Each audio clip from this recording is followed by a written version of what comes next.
มันสวยมาก ปูใหญ่มากดีครับ หอยใหญ่ๆอาหารอร่อยมากค่ะ เมามันมาก ทะเลสวยใสค่ะ ชอบทะเล ประทับใจจริงๆฮันนีมูนเหมาะที่สุดครับ สวยใสสด โคตรมันค่ะ กุ้งหอยปูปลา น้ำใสปูใหญ่ หอยแดง ก็มางหอยชมพู บรรยากาศสุดยอด อาหารสุดยอด การบริการสุดยอดครับ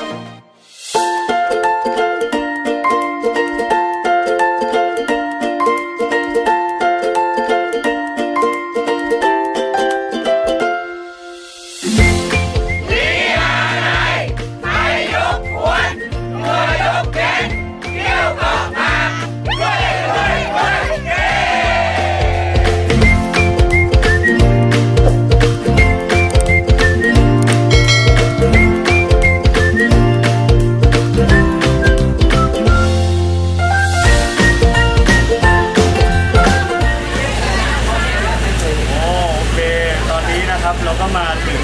เกาะกุดเนี่ยแล้วถือเป็นไฮไลท์ของทริปนี้เลยครับใช่ครับตอนนี้เรากำลังจะมาทำการปลูกปะการังนะครับ แต่ว่าในปะการังนี่เราก็จะมีแท่นนะครับแล้วก็มีชื่อด้วย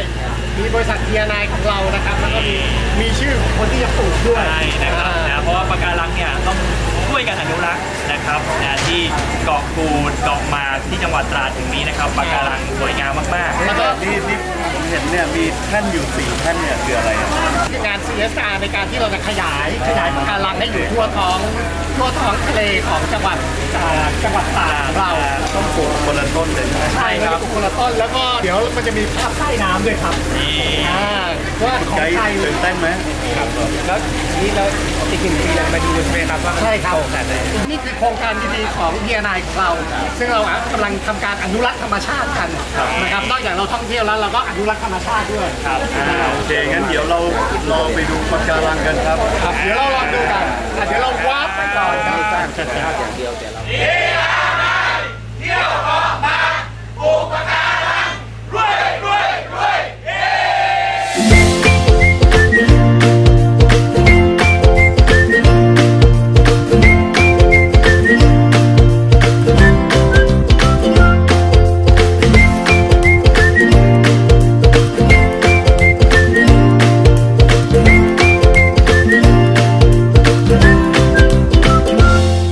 เราว่าปลูกกันเสร็จเรียบร้อยแล้วครับตอนนี้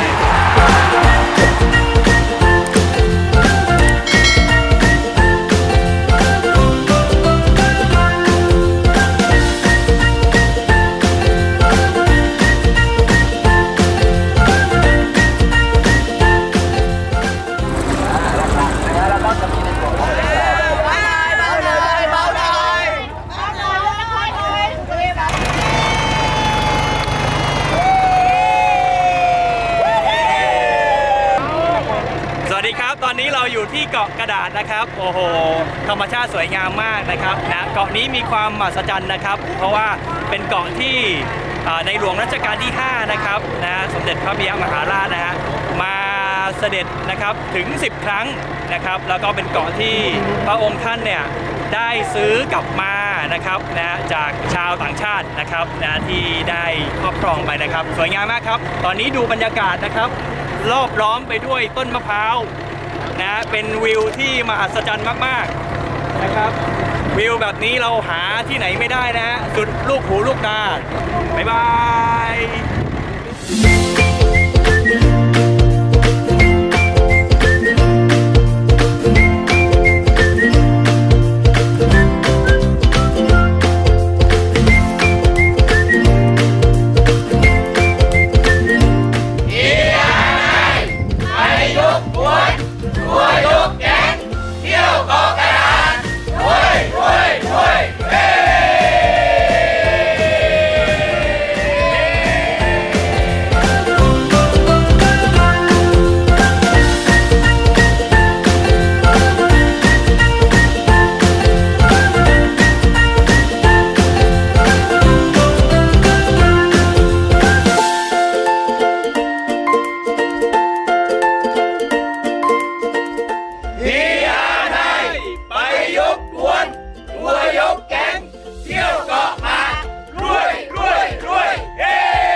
ที่งานเดียนายนีออนไวท์ปาร์ตี้ครับ ได้ครับตอนนี้ปาร์ตี้เรากำลังจะเริ่มแล้วครับ ใช่เป็นปาร์ตี้ต้องบอกว่าสีสันสดใสมากเลยนะครับคราวนี้ ดูจากแว่นของพวกเราใช่ไหม ใช่สุดยอดเลย นอนเลยแขนนะค นี รับ ออนเลยนะนี่ไหนโชว์แขนหน่อยฮะโชว์แขนหน่อยโอ้โห ตอนนี้กำลังเป็นเดี๋ยวสักพักหนึ่งเราจะทำให้มันเป็นสีสะท้อนแสงได้ด้วยนะครับอันนี้เตรียมบรรยากาศในงานนะครับ เจ้าชู้ยิ่งมีตายก็คิดดูก็ไม่เห็นจะเป็น เดี๋ยวเราก็จะคอยถ่ายบรรยากาศในงานนี้ให้ฟังกันนะครับโอเคเตรียมรับชมกันจ้า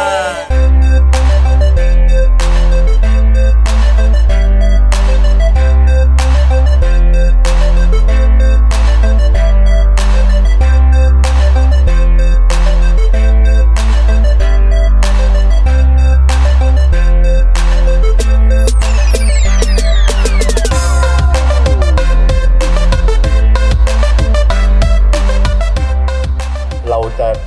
อยู่ร่วมกันแบบเขาเรียกว่ามากกว่าคำว่าพี่น้องมากกว่าคำว่าครอบครัว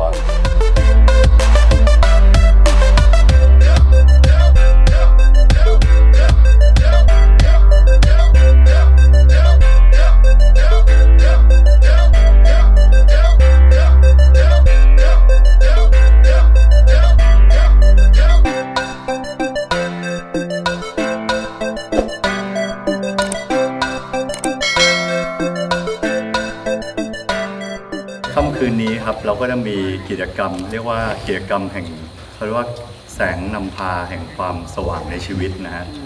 ซึ่งเราจะจุดไฟนะครับในการที่พวกเราเนี่ยจะร่วมกันจุดไฟพร้อมกันนะครับ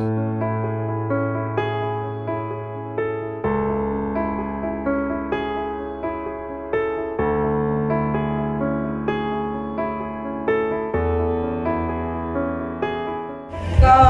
ดีใจครับในชีวิตไม่เคยพาครอบครัวมาเที่ยว แล้วก็ไม่เคยคิดว่าจะมีโอกาสนี้อะค่ะ เป็นครั้งแรกที่ได้มาเที่ยวเกาะนะคะก็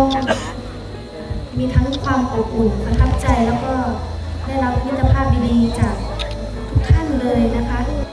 ในค่ำคืนนี้ครับจะเป็นค่ำคืนแห่งความทรงจำนะครับที่พวกเราเนี่ยจะมองหน้ากันนะครับ มองตากันแล้วก็ส่งรอยยิ้มให้กับกันให้กับคนข้างๆนะครับ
ตอนนี้เราก็มาถึงร้านอะไรแล้วครับ ร้านเข้าท่าเขา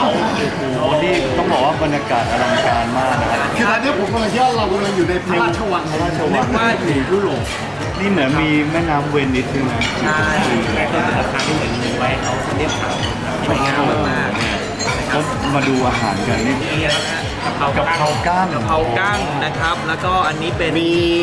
อะไรครับ อันนี้ปลาหมึก ปลาหมึก3รส ปลาหมึก3รส อันนี้เป็น น้ำพริก น้ำพริก ไข่ปูน้ำพริกไข่ปู อันนี้ชูชีปลา อันนี้เขาว่าเป็นไฮไลท์นะ ไฮไลท์ครับ ไฮไลท์ของร้านเลย ยำหัวปลี ปีโอ้โหไฮไลท์นะครับบุ้งเลยนะ ไม่ได้ผงชูรส ไม่มีผงรสชิมเลย เดี๋ยวเราลองชิมดูข้าวแต่ผมชอบอันนี้นะครับข้าวแบบ เหมือนพระอบเลยครับ เหมือนอยู่ในวังผมอยู่ในวัง ผมขอลอง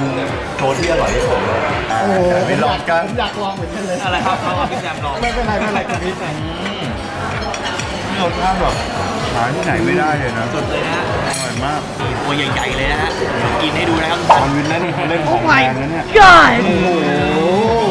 สดมากครับ ของผมเป็นอันนี้ดีกว่า ของผมเป็นน้ำพริกไข่ปู ใช้ลองต้มยำกุ้งหน่อย ต้มยำกุ้งนี่เขาบอกได้รับรางวัลด้วยนะครับ กุ้งรับรางวัลนะให้ดูชัดๆหน่อยนี่ลองดูโอ้โหแบบสุดยอ เป็น ด ไงครับรสชาติเป็นไง พอดีเป๊ะเลยครับไม่หวานเกินไม่เปรี้ยวเกินนะครับ แต่ผมว่าน้ำเขาข้นมากนะครับของผมมาน้ำพริกไข่ปูแล้วครับดูกันครับโอ้โหนี่ อันนี้ต้องบอกว่าสุดยอดละเดี๋ยวขอลองชิมดูก่อนครับ เราจะได้ลดกลิ่นละเมียดของไข่ได้กลิ่นปูด้วยครับสดมากอร่อยตอนนี้ไม่ไหวแล้วครับ โอเคท่านเอาไว้เดี๋ยวทริปหน้าเรามาเจอกันอีกครั้งหนึ่งนะครับกับเบียร์นายไลฟ์สไตล์นะครับก็ยังไงอย่าลืมกดไลค์หรือกด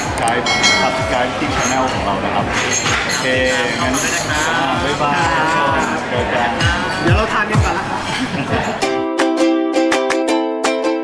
ก็ทริปนี้เป็นทริปแรกที่ได้เที่ยวกับบริษัท PR9 นะคะ ได้ไปปลูกปะการังค่ะ คือเพราะว่าจะได้มีชื่อเราลงไปอยู่ในทะเลด้วย ก็ขอบคุณบริษัท PR9 นะคะที่ให้โอกาสครอบครัวแล้วก็ความรู้สึกดีๆ ความสุขที่เก็บกลับไปที่บ้านนะคะ ผมมีโอกาสได้มาร่วมทริปกับ PR9 ครั้งนี้เป็นครั้งแรกได้มาเจอต้นไม้ที่ผมตามหามานานตั้งแต่เด็กๆ ไม้ต้นนี้คือต้นมะพร้าวที่มันมีลำต้นยื่นไปในทะเล ผมรู้สึกประทับใจมาก และขอบคุณ PR9 ที่ให้โอกาสผมรู้สึกประทับใจมากครับ ก็ประทับใจปาร์ตี้นีออนนะคะ ซึ่งเป็นปาร์ตี้ที่สนุกนะคะ ไม่เคยร่วมกิจกรรมแบบนี้มาก่อนนะโดยมีการเพ้นท์ร่างกายต่างๆ ซึ่งเคยเห็นแต่ในทีวีไม่เคยมาร่วมกิจกรรมแบบนี้เลยนี่คือครั้งแรกและเป็นกิจกรรมที่ประทับใจสุดๆเลยค่ะ ประทับใจสะพานสู่ฝันมากที่สุดค่ะเพราะสามารถมองเห็นวิวทิวทัศน์ของเกาะได้อย่างดีค่ะทั้งพระอาทิตย์ตกแล้วก็เกาะอื่นๆที่อยู่รอบๆนะคะต้องขอบคุณบริษัท PR9 นะคะที่มอบโอกาสดีๆให้หนูได้มาสัมผัสครอบครัวที่ยิ่งใหญ่ขนาดนี้ค่ะขอบคุณค่ะ